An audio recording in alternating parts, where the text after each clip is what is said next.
ഹൈക്കമാൻഡിന്റെ ഭാഗത്തു നിന്ന് സുപ്രധാനമായ ഒരു തീരുമാനം വരുന്നു എന്നാണ് അറിയുന്നത്.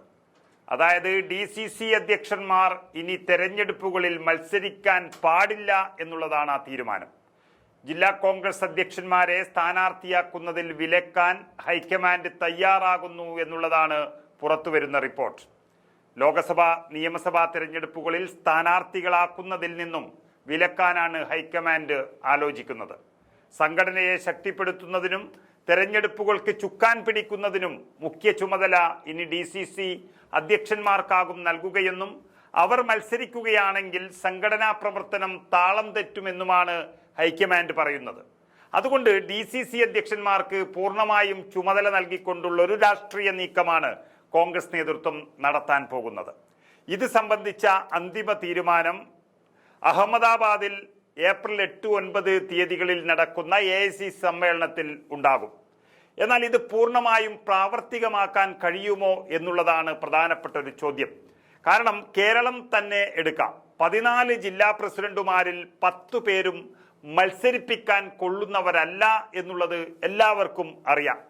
അവരിൽ പലരും പാർട്ടിക്കൊരു ബാധ്യതയായി തന്നെ നിൽക്കുകയാണ്. എന്നാൽ എറണാകുളത്തെ മുഹമ്മദ് ഷിയാസ് മത്സരിച്ചാൽ മാത്രം തിരിച്ചു പിടിക്കാൻ കഴിയുന്ന ചില സീറ്റുകളുണ്ട് ആ ജില്ലയിൽ. CPM-ലെ മന്ത്രി P. രാജീവ് ജയിച്ചിട്ടുള്ള കളമശ്ശേരി, അതുപോലെ KJ മാക്സി ജയിച്ചിട്ടുള്ള കൊച്ചി തുടങ്ങിയ സീറ്റുകളിൽ ഏതെങ്കിലും ഷിയാസിനെ മത്സരിപ്പിച്ചാൽ ആ സീറ്റുകൾ പിടിച്ചെടുക്കാമെന്ന് എല്ലാവർക്കും അറിയാം.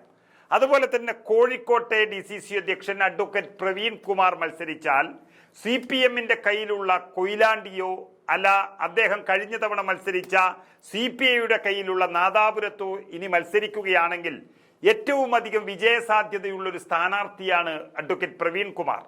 അതുപോലെ തന്നെ മലപ്പുറം DCC അധ്യക്ഷൻ VS ജോയി തിരുവമ്പാടി പോലെയുള്ള സീറ്റുകളിൽ മത്സരിച്ചാൽ CPM-ന്റെ കയ്യിൽ നിന്നും അത് പിടിച്ചെടുക്കാവുന്നതുമാണ്.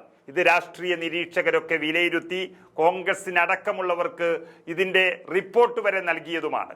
അതുമാത്രമല്ല, ജോയിയെ സംബന്ധിച്ചിടത്തോളം ഏറ്റവും വലിയ നഷ്ടം പട്ടികയിൽ പേര് വന്നിരിക്കുന്ന നിലമ്പൂർ നിയമസഭാ ഉപതെരഞ്ഞെടുപ്പിൽ നിന്നും അപ്രത്യക്ഷമാകും എന്നുള്ളതാണ്.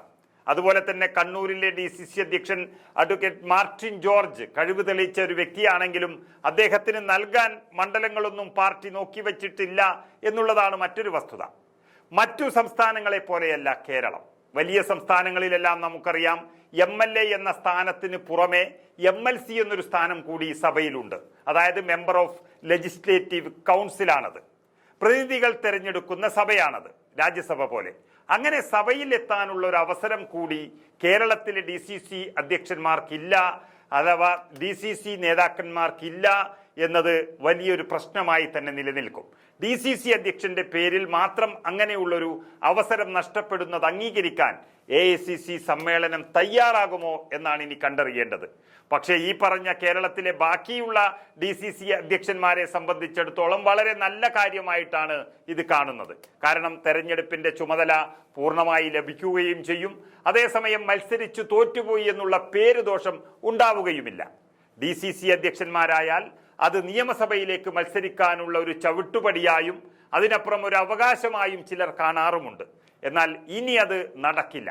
എങ്കിലും ഷിയാസിനെയും പ്രവീൺ കുമാറിനെയും ഒക്കെ പോലെയുള്ള അധ്യക്ഷന്മാരെ മത്സരിപ്പിച്ചില്ല എങ്കിൽ ഉണ്ടാകുന്നൊരു നഷ്ടം കൂടി കണക്കിലെടുത്ത് അവർക്ക് ബദൽ സംവിധാനം കൊണ്ടുവരാനും AICC യോഗത്തിൽ തീരുമാനമുണ്ടാകുമെന്നാണ് പ്രതീക്ഷിക്കുന്നത്.